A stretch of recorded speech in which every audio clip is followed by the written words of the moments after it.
பாய்ம ஓட்டம்.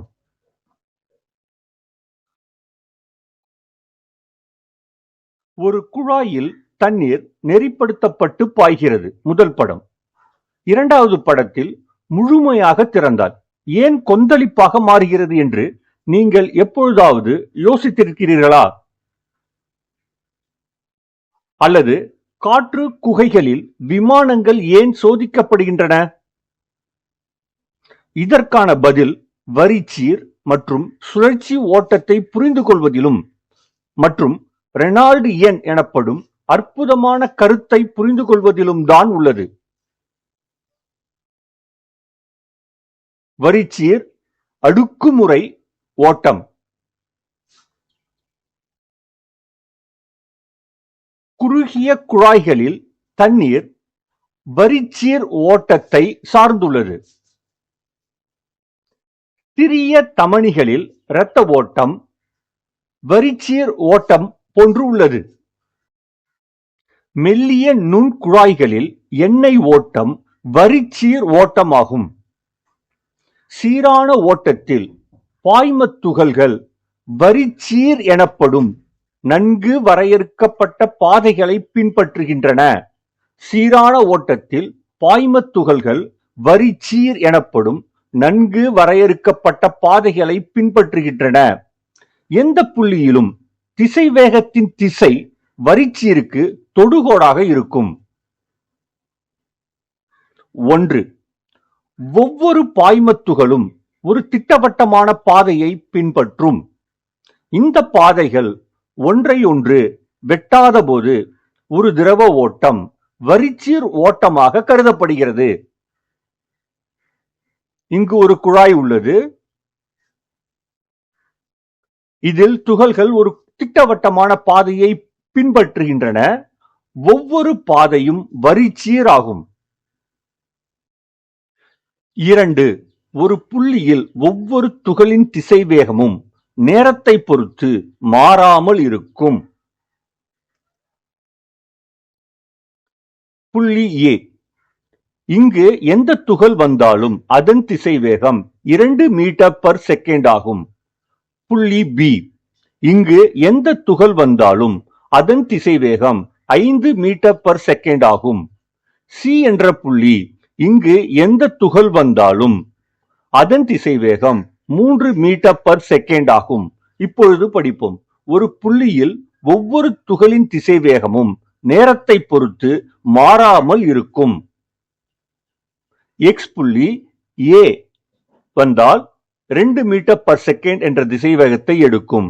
X துகள் B என்ற புள்ளிக்கு வந்தால் 5 மீட்டர்/செகண்ட் என்ற திசைவேகத்தை எடுக்கும்.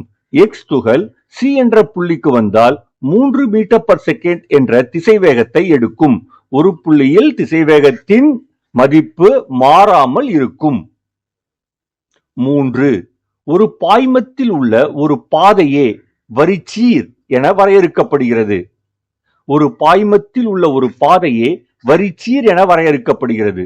இதனால் எந்த புள்ளியிலும் உள்ள தொடுகோடு அந்த புள்ளியில் பாய்ம திசைவேகத்தின் திசையை கொடுக்கும்.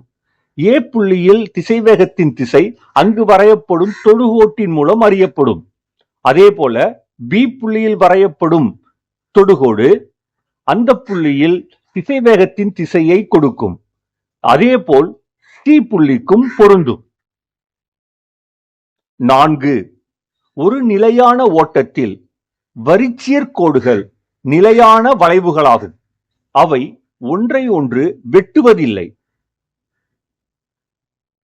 குறைந்த வேகத்தில் குறுகிய குழாய்களில் ஓட்டம் பொதுவாக அடுக்குமுறை ஓட்டமாக இருக்கும். வரிச்சீர் கோடுகளின் தொகுப்பு ஒரு குழாய் வடிவ ஓட்டத்தை உருவாக்குகிறது. வரிச்சீர் கோடுகளின் தொகுப்பு ஒரு குழாய் வடிவ ஓட்டத்தை உருவாக்குகிறது. குழாய்களுக்கு இடையில் பாய்மங்கள் கலப்பதில்லை. இது தனித்தனி பாதைகளில் செல்லும் போக்குவரத்தை போன்றது. குழாய் வடிவ ஓட்டம். 1. ஒரு உருளை பகுதியை உருவாக்கும் வரிச்சீர்களின் தொகுப்பு குழாய் வடிவ ஓட்டம் என்று அழைக்கப்படுகிறது. ஒரு உருளை பகுதியை உருவாக்கும் வரிச்சீர்களின் தொகுப்பு குழாய் வடிவ ஓட்டம் என்று அழைக்கப்படுகிறது. 2. துகள்கள் அவற்றின் ஓட்டக் குழாயினுள் அடைக்கப்பட்டு கிடக்கின்றன. மேலும் அவை அருகில் உள்ள குழாய்களுக்குள் செல்ல முடியாது. 3. குழாயின் அச்சும் ஒரு வரிச்சீர் ஓட்டமாகும். சுழற்சி ஓட்டம். ஒரு படகின் பின்னால் நீரின் ஓட்டம் சுழற்சி ஓட்டமாகும். புகைப்போக்கியிலிருந்து வரும் புகை ஒழுங்கற்று மாறுகிறது. இது ஒரு சுழற்சி ஓட்டத்திற்கான எடுத்துக்காட்டு ஆகும். பாய்மத்தின் வேகம் ஒரு குறிப்பிட்ட மதிப்பை தாண்டி அதிகரிக்கும் போது ஓட்டம் ஒழுங்கற்றதாகவும் சீரற்றதாகவும் மாறும். இது சுழற்சி ஓட்டமாகும். இது சுழல் மற்றும் சுருள் நீர் ஓட்டங்களை கொண்டுள்ளது. உராய்வு காரணமாக ஆற்றல் இழப்பை ஏற்படுத்துகிறது. 1. ஓட்ட வேகம் ஒரு குறிப்பிட்ட வரம்பை மீறும்போது பாய்மத் துகள்கள் ஒழுங்கற்ற மற்றும் சீரற்ற பாதைகளில் நகரும். இந்த குழாயில்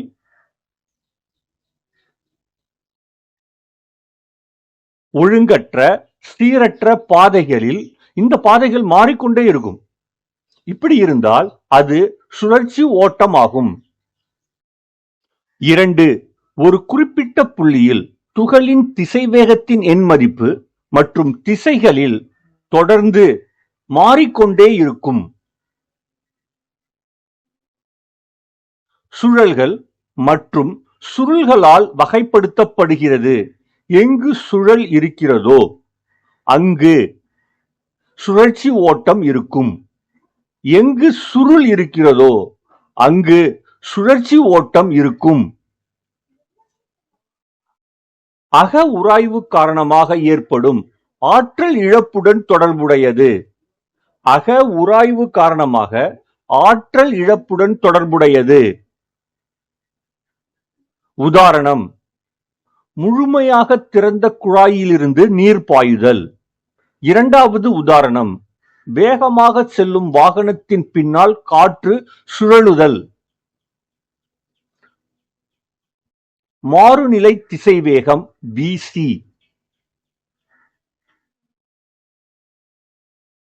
வரிச்சீர் ஓட்டத்திலிருந்து சுழற்சி ஓட்டத்திற்கு மாறுவது ஒரு குறிப்பிட்ட திசைவேகத்தில் நிகழ்கிறது.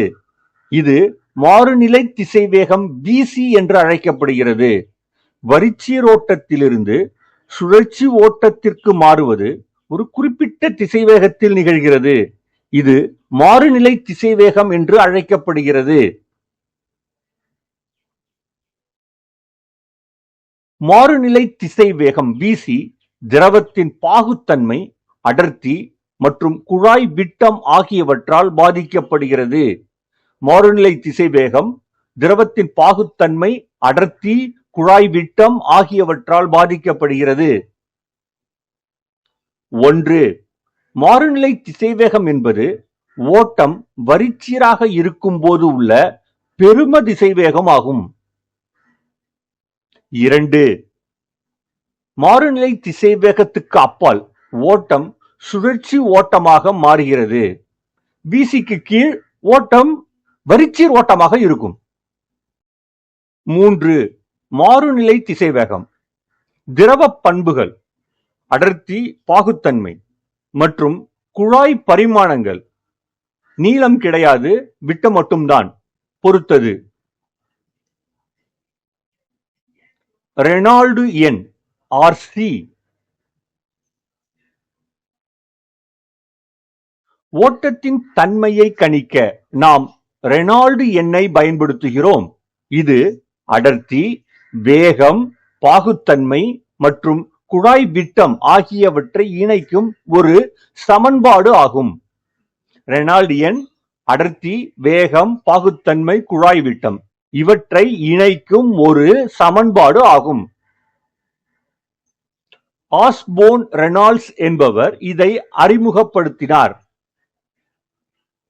ஓட்ட வகையை கணிக்க பயன்படுத்தப்படும் பரிமாணமற்ற எண் ரெனால்டு எண் ஆகும். ரெனால்டு எண்ணுக்கான சமன்பாடு RC சமம் rho v d upon eta. இதில் ரோ என்பது திரவத்தின் அடர்த்தி, வி என்பது ஓட்ட திசைவேகம், டி என்பது குழாயின் விட்டம், ஈட்டா என்பது திரவத்தின் பாகுத்தன்மை. ரெனால்டு எண் RC equals rho v d upon eta. இப்பொழுது ரெனால்டு எண் RC 1000க்கு குறைவாக இருந்தால் அந்த ஓட்டம் வரிச்சீர் ஓட்டமாக இருக்கும். RCயின் மதிப்பு 1000க்கும் 2000க்கும் இடைப்பட்டு இருந்தால் அது இடைநிலை ஓட்டம் அல்லது சீரற்ற ஓட்டம் ஆகும். RCயின் மதிப்பு 2000க்கு மேல் இருந்தால் அந்த ஓட்டம் சுழற்சி ஓட்டம் ஆகும். ஒற்றுமை விதி. இங்கு ஒரு கார் கொடுக்கப்பட்டுள்ளது. இந்த கார் v என்ற திசைவேகத்தில் நகர்கிறது. இதற்கு பதிலாக காற்று இந்த காரின் மீது v என்ற திசைவேகத்தில் மோதுவதாக எடுத்துக்கொள்வோம். இந்த காரின் விட்டம் d ஆகும். இப்பொழுது இந்த காற்றின் ஓட்ட அமைப்புக்கான ரெனால்டு எண் RC என்பது rho v d upon eta ஆகும். இந்த அமைப்பை சிறிது மாற்றுகிறோம். காரின் விட்டத்தை பாதியாக குறைத்து வேகத்தை இரட்டிப்பாக்குகிறோம்.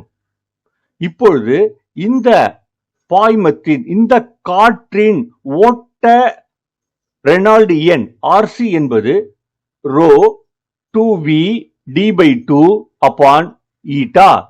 இந்த இரண்டு அமைப்புகளுக்கும் இப்பொழுது ஒரே ரெனால்டு எண் அமைந்துள்ளது. எனவே இந்த இரண்டு அமைப்புகளுக்கான காற்று ஓட்ட மாறுபாடுகள் சமமாக இருக்கும் என்பது அறியப்படுகிறது. ரெனால்டு எண்கள் சமமாக இருந்தால் இரண்டு வெவ்வேறு பாய்ம அமைப்புகள் ஒரே மாதிரியாக நடந்து கொள்ளும்.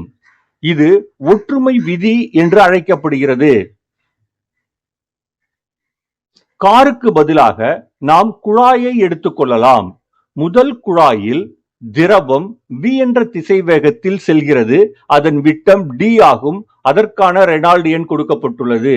இப்பொழுது குழாயின் விட்டத்தை பாதியாக குறைத்து உள்ளே செல்லும் திரவத்தை இரண்டு மடங்காக மாற்றுவதனால் ரெனால்டு எண்ணில் எந்த மாற்றமும் ஏற்படுவதில்லை. இரண்டு வெவ்வேறு பாய்ம அமைப்புகள் ஒரே ரெனால்டு எண்ணை கொண்டிருந்தால் அவற்றின் ஓட்ட முறைகளில் ஏற்படும் மாறுபாடுகள் ஒன்றை ஒன்று ஒத்திருக்கும்.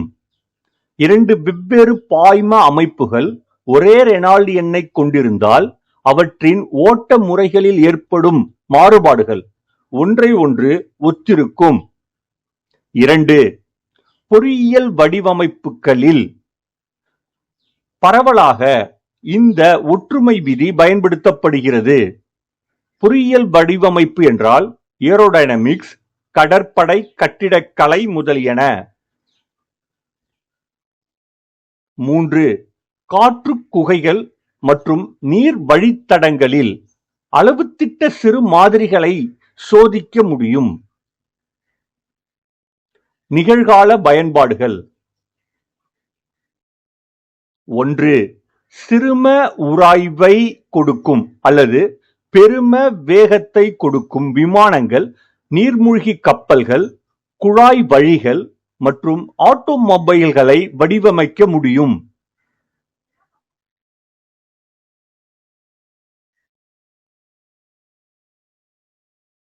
2. மருத்துவத்துறை. தமனிகளில் இரத்த ஓட்ட இயங்குமுறையை முன்னறிவித்தல். அடுக்குமுறை வெர்சஸ் சுழற்சி ஓட்டம். 3. ஆறுகள் மற்றும் கழிமுகங்களில் வண்டல் போக்குவரத்தை முன்னறிவித்தல். விரைவான மீள்பார்வை.